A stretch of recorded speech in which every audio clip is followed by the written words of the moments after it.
Welcome, my decaying darlings, to Restless Grounds, where the tales are as twisted as a corpse in a pretzel factory. I'm your host, the Groundkeeper, and tonight's bedtime fright is The Perfect Town. Lie back, close your eyes, but don't blame me if the neighbors start knocking at midnight. This one's for every restless soul who's ever dreamed of packing up and vanishing into a quiet little paradise where folks are so polite they practically bow when they pass the sugar. Just remember, darlings, sometimes that perfect smile hides teeth that haven't tasted anything but revenge in 70 years.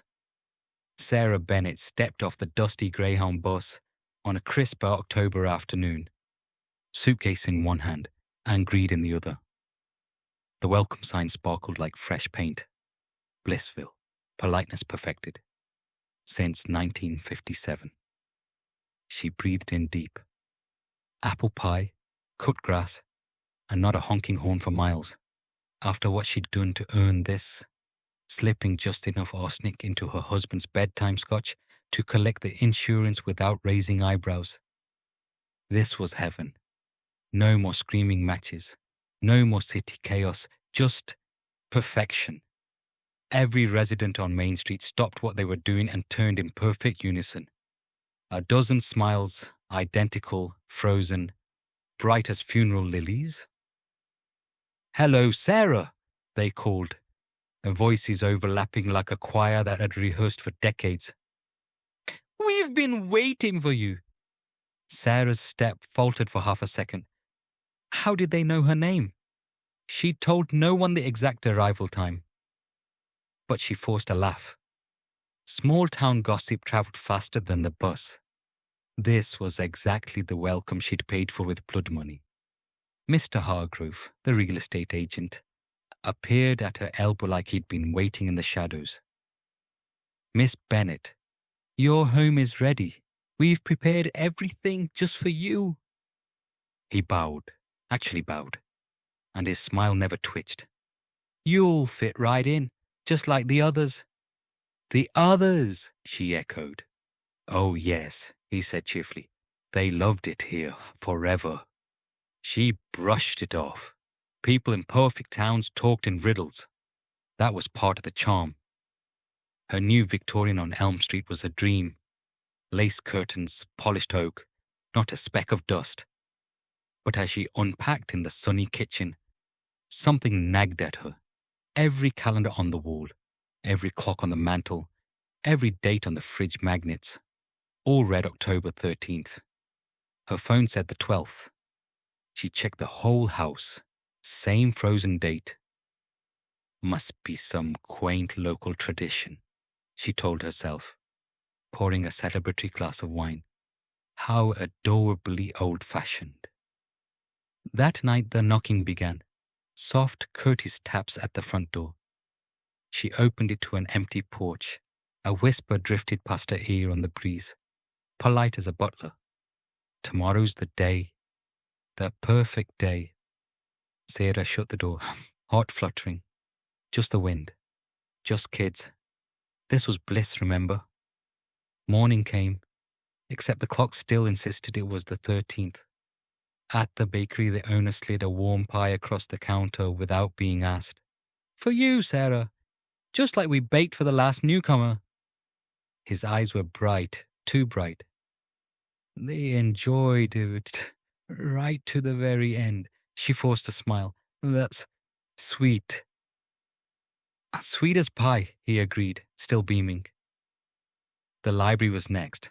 Sarah wandered the dusty stacks and found a thin volume titled Blissville, Our Timeless Perfection. It fell open to a grainy 1957 photograph. Smiling townsfolk surrounding a car full of terrified strangers. The caption read, "The day we welcomed the outsiders and preserved our perfection forever. No more change, no more mess." Sarah slammed the book shut. Old ghost stories, Halloween nonsense. She was here for the living dream, not some dusty legend. But the chill kept creeping. The postman delivered her mail, yet his shoes never quite touched the sidewalk. He glided an inch above it. Lovely weather we're having, Sarah, he called. Those storm clouds gathered. When she reached for the letters, his fingers felt like winter marble. She yanked her hand back. Trick of the light, low blood sugar, anything but the truth. By evening, the whispers outside her window were clearer. She's greedy, just like the others. But we'll make her perfect too. Sarah yanked the curtains closed. I earned this town, she hissed at her reflection. I killed for this peace. I deserve it. She tried to leave. The road out of Blissville looped back to Main Street 3 times. Construction, the gas station attendant explained with a courteous nod. We like to keep things contained. Panic rising, she marched to the mayor's office. Something is wrong here. The calendars, the stories, the way everyone knows my name. The mayor leaned back in his creaky chair, smile never dimming. Wrong? My dear Sarah, everything is exactly right. We know what you did to get here. The poison, this insurance check. Greed is human. In Blissville, we simply correct it. Her stomach dropped. No one outside this town knew about the arsenic. No one. She fled to her house and locked every door. But at 7:30, an ivory envelope slid under the sill. Town welcome ceremony, 8 p.m. sharp. Come be one of us. Desperate for anything normal, Sarah went. The town hall glowed with a warm light. Every resident stood in neat rows, applauding as she entered. The mayor pinned a gleaming badge on her lapel. Resident for eternity. You've made it, Sarah, he said warmly. You're home. Safe. Perfect. For one glorious moment the fear melted. She exhaled, shoulders dropping. This was it. The flawless life she'd murdered her husband to claim. No more running, Gopon, no more guilt. She smiled back at them, genuine for the first time. Thank you. I think I'll be very happy here. The crowd beamed wider. We know you will. Then the grandfather clock struck midnight. Except every clock in the hall still read 11:59 on October 13th. The lights dimmed, and the masks dropped. Their skin turned translucent. Cheeks sank. Eyes became hollow sockets lit by cold moonlight.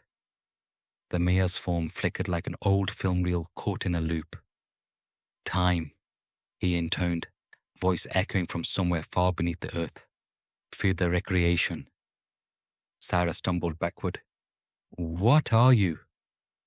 We are Blissville, they answered in perfect, polite unison, gliding forward. The good people who, on this very day in 1957, murdered the outsiders who wanted to ruin our perfect little town. We buried them deep, swore an oath, and now every single day is that day. We welcome, we preserve, we keep it exactly as it was.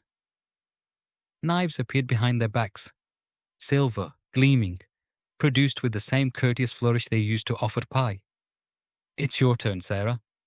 The polite thing to do. She screamed, crashing into a chair. No, I just wanted to escape my mess. I killed for this. The mayor tilted his ghostly head, sympathetic. Exactly.